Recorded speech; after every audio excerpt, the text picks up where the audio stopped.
All right, ladies and gentlemen, boys and girls, children of all ages, fellow Pandemonium travelers, this is Seattle Pandemonium Shutdown Day 256 by my count. So what's going on? What's happening?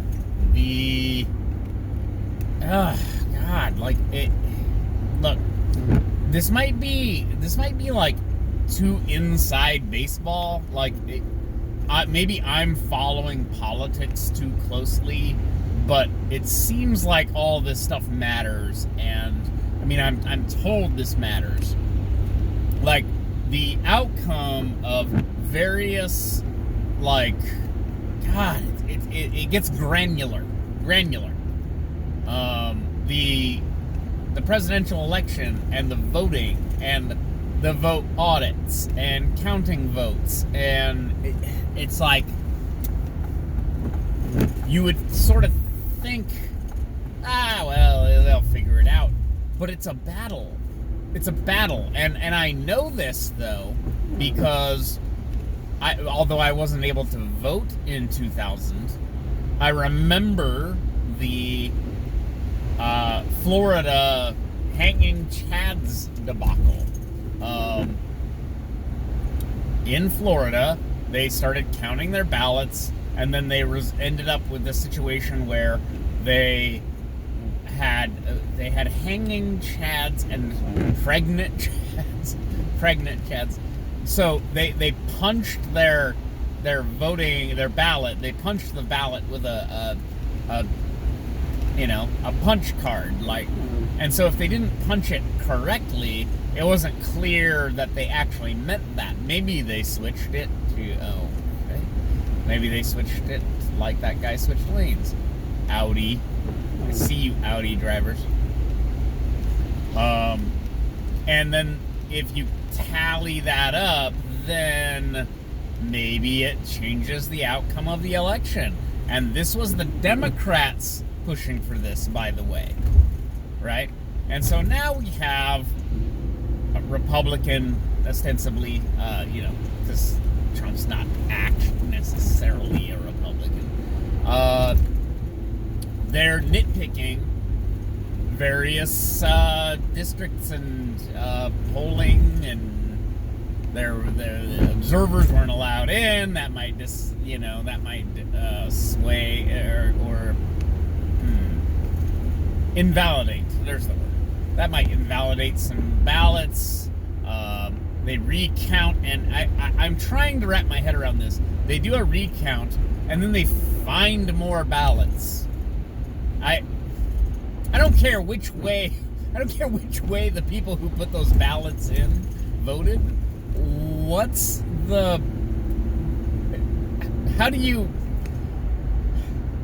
When I need money, I don't suddenly go, oh, hey, look at all this extra money I had.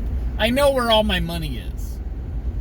But these ballots, which are almost essentially the same thing as money, they're basically worth their weight in gold. How do you suddenly, we found, and it's not like we found 10, it's like, we found 5,000 more.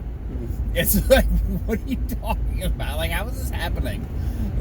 And then this is why people don't believe in democracy, okay? This is why people go, what in the hell is going on? And you go, okay, why are half of us allowed to rule over the other half? And this is the mechanism by which we decide that.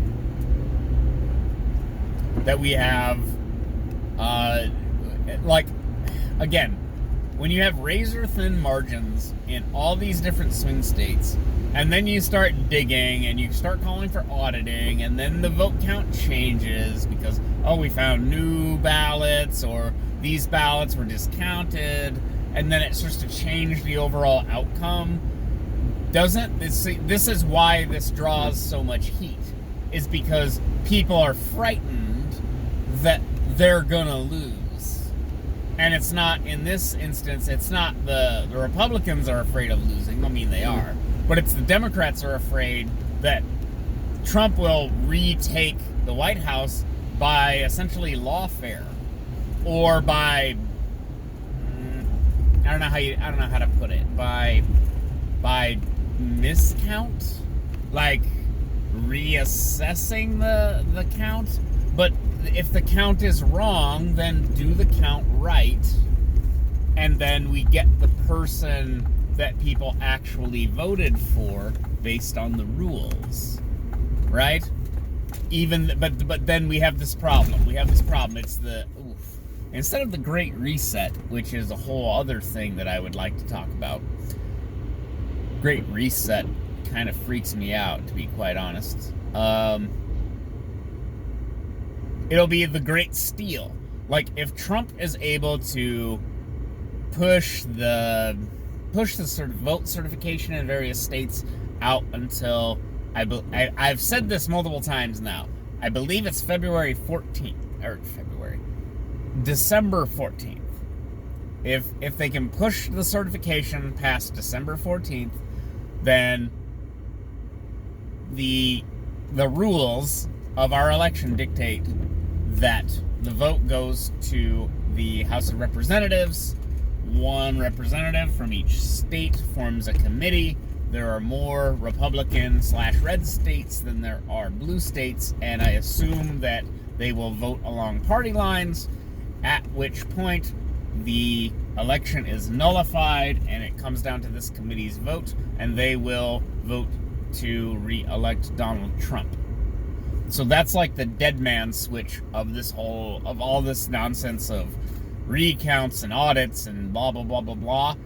That's the dead end. Like, the dead end is, that's what happens. It goes to the House, delegates are chosen, it becomes something that we haven't actually seen. I'm not sure if that's ever actually happened.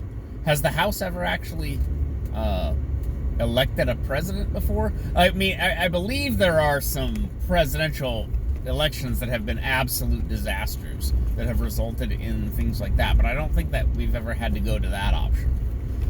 But that's the path, or discounting ballots.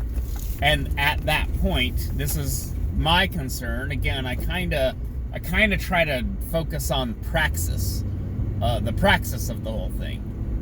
At that point where Donald Trump essentially, quote unquote, steals the election, then that's just, the hard times have only just begun, my friends. That will be the end of, well, it's not the end of anything. In fact, it's the beginning of something. What it will be is, of course, rioting. Like, there will be people who riot. There will probably be leftist domestic terrorism, because it's not like it's a close race and then it sort of swings one way. It's swinging it after the fact. The media, and especially the media are the worst about this. They basically have announced that Joe Biden is the winner. It's Biden, Kamala. He's already talking to foreign leaders, which is probably some kind of violation of the Logan Act or something, blah, blah, blah. But then if they take it away, if it gets taken away after everyone was already celebrating in the streets, but it's all, call it technically legal, that is in some capacity voter disenfranchisement. You're disenfranchising those voters who voted for Joe Biden because of, blah, blah, blah reasons. And I don't have there's not a solution for this. It's like, we apparently can't count pieces of paper correctly. And if we do, there's always argumentation for why it doesn't actually count.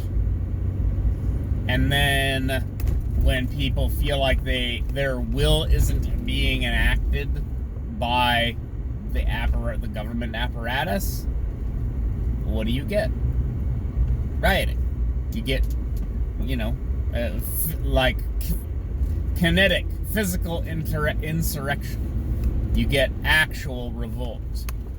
And the bizarre thing, of course, is that this... Oh my God. Chitty chitty bang bang, chitty chitty bang bang.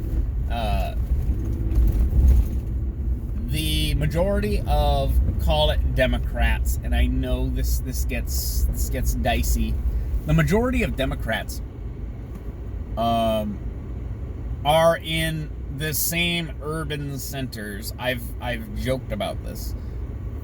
In the same urban centers. So Democrats in major cities are gonna riot and be mad at the rest of the country not agreeing with them. I mean, it's something like that, right? It's like, we live in these urban cities and we want these things. And then if you live in a rural area, you're like, yeah, no, you're not taking my AR-15. And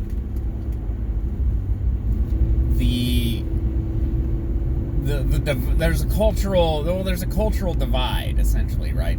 This is why we have a cultural war. It's because we have just a variety of different people just fundamentally not understanding each other about basic issues like free expression, the Second Amendment, I don't know, however you want to frame it. There's a fundamental disconnect between these groups of people that leads them to want radically different things. And I'm not comfortable saying it's just like, oh, well, you live in a city, so the circumstances are different. Or, oh, you're a different race, so the circumstances are different. That's not quite what's happening. And I often wonder if this quote-unquote division is not... In fact, it's like kayfabe. It's like pro wrestling. Like, they pretend to be enemies with each other, but they're really not. Like, they're actually friends in real life. And you had Mitch McConnell, I believe, like, fist-bumping Kamala Harris on the floor of, Congress the other day. And the divide is probably not as severe as we keep making it out to be. It's just that there's absurd framing, and then there's people not really being that interested in politics, so they don't really know what they're voting for. And that could include me. I could maybe not be as invested as I like to think that I am. Or as knowledgeable as I like to think that I am. And then I vote for things that other people don't like. Isn't that every vote, though? Alright. That's enough for me for a Wednesday. Talk to you guys later. Bye.